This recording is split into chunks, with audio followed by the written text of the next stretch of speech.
Setelah meninggalkan kota, mereka berdua berhenti di atas gunung. Kamu pasti tahu informasi tentang dokter peri kecil, kan?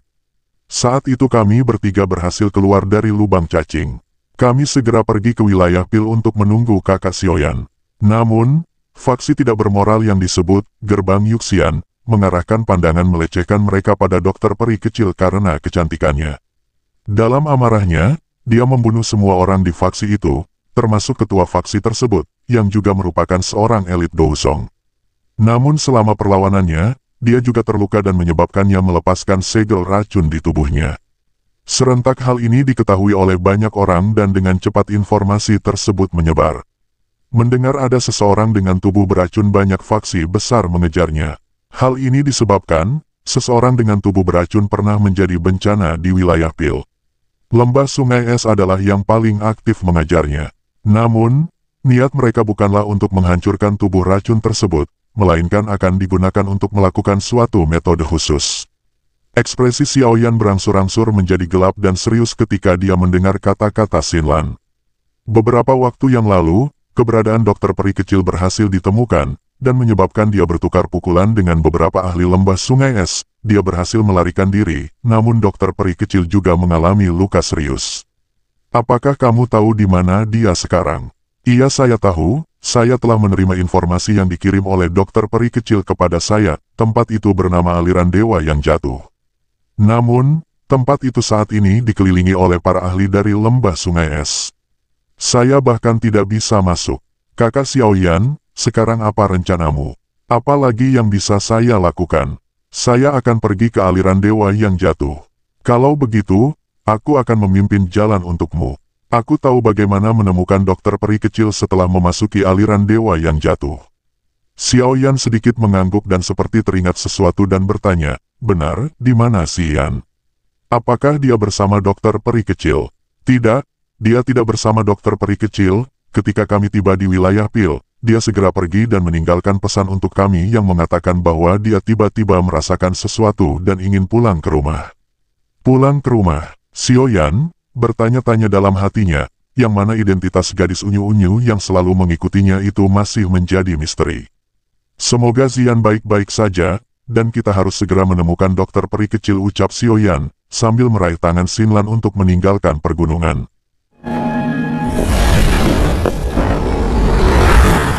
Dalam perjalanan, Xinlan menjelaskan bahwa aliran dewa yang jatuh terletak di bagian utara wilayah Pil. Aliran gunung ini sangat dalam. Daratannya banyak pecahan batu yang sangat besar. Setelah beberapa lama mereka melakukan perjalanan, mereka mendarat di puncak gunung yang menjulang tinggi. Mata Xiaoyan tersapu ke dataran dengan sosok manusia yang sangat padat membentuk kelompok menyusuri tempat itu.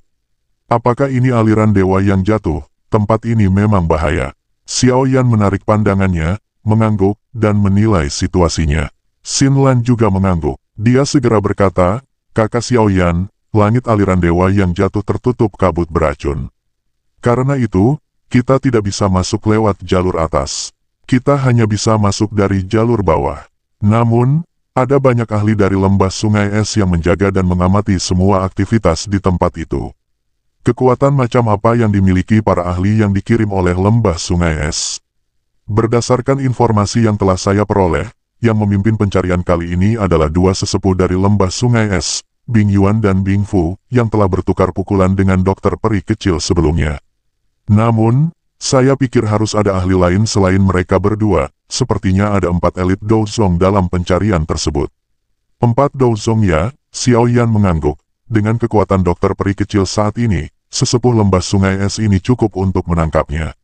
Bisakah kamu menemukan lokasi dokter peri kecil setelah kita memasuki aliran dewa jatuh?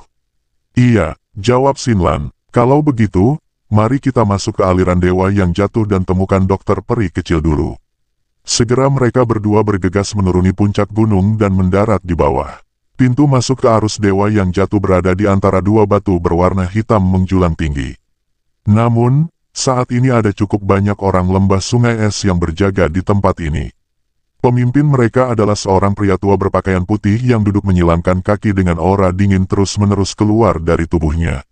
Pria tua berpakaian putih ini telah menutup matanya sejak awal. Namun, ketika kelompok Xiaoyan masuk, dia sepertinya merasakan sesuatu dan membuka matanya.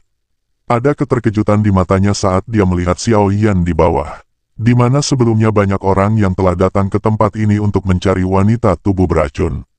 Namun dia belum melihat banyak elit Douzong datang ke tempat ini. Matanya melirik Xiao Yan dan mengamatinya hanya bintang 1 Douzong, dia tidak akan menjadi ancaman bagi lembah sungai es. Xiao Yan dan Xin Lan berjalan ke aliran dewa yang jatuh tanpa halangan apapun di depan mata banyak orang dari lembah sungai es. Mereka baru berhenti setelah mencapai daerah terpencil. Kemana kita harus pergi? Xiao Yan melirik sekelilingnya. Kabut racun di tempat ini tidak terlalu tebal, tapi itu mempengaruhi jarak pandangnya. Ikuti aku. Xin Lan dengan hati-hati melihat sekelilingnya. Setelah itu, dia mengeluarkan botol giok dari cincin penyimpanannya. Dia membukanya dan muncul sesuatu yang tampak agak mirip tikus, tetapi punggungnya memiliki sepasang sayap tipis. Ini adalah tikus pencari racun. Xin Lan melepaskan tikus hitam kecil itu dan terbang dengan cepat menuju area barat aliran dewa jatuh. Cepat, ikuti, ucap Xin Lan. Meskipun tempat itu dipenuhi dengan kabut beracun, pencarian mereka tidak mengalami hambatan. Hal ini karena api surgawi yang dimiliki oleh Xiao Yan mampu memblokir efek dari kabut beracun. Beberapa saat kemudian tikus tersebut tiba-tiba berhenti. Segera mereka berdua menarik diri dan bersembunyi di bebatuan besar. Di depan mereka terlihat gunung yang tinggi dengan kabut racun bertahan di atasnya. Di sana juga terlihat banyak orang-orang dari lembah sungai es.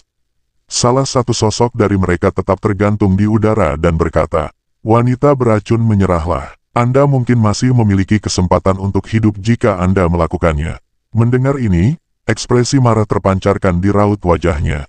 Tatapannya berhenti pada pria tua itu, yang ternyata seorang bintang 6 Douzong. Ekspresi Xiao Yan berangsur-angsur rileks saat dia melihat sosok dokter peri kecil di dalam gua. "Untung dia baik-baik saja," ucap Xiao Yan. Sekarang pandangannya tersapu ke sekelilingnya untuk mengamati. Ternyata ada 3 elit Douzong.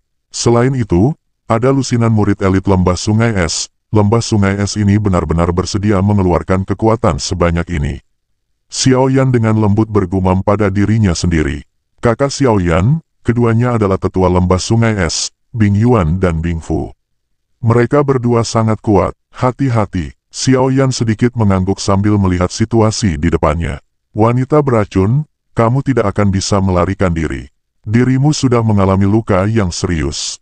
Mengikuti saya kembali ke lembah sungai es adalah satu-satunya kesempatan Anda untuk bertahan hidup," ucap orang tua di udara. "Sebelum kekuatan hidupku dibekukan, aku akan menghancurkan tubuhku ini dan tidak akan meninggalkan apapun untuk lembah sungai es. Karena itu pilihanmu, diri ini akan menangkapmu secara pribadi." Setelah kata-kata itu terucap, aura dingin melonjak dan tusukan es yang padat muncul di udara. Segera dia melambaikan tangannya, dan tusukan es padat melesat ke arah dokter peri kecil. Tatapan dokter kecil sedikit suram melihatnya dan bergumam, "Bahkan jika aku mati, aku pasti tidak akan mendarat di tangan kalian." Segera Douki melonjak dari tubuhnya dan membentuk penghalang di mulut gua. Namun saat ini, dia juga merasakan aura dingin yang terus masuk ke dalam tubuhnya. Hal ini disebabkan oleh efek serangan Ice Zone Force dari Bing Yuan dan Bing Fu waktu itu.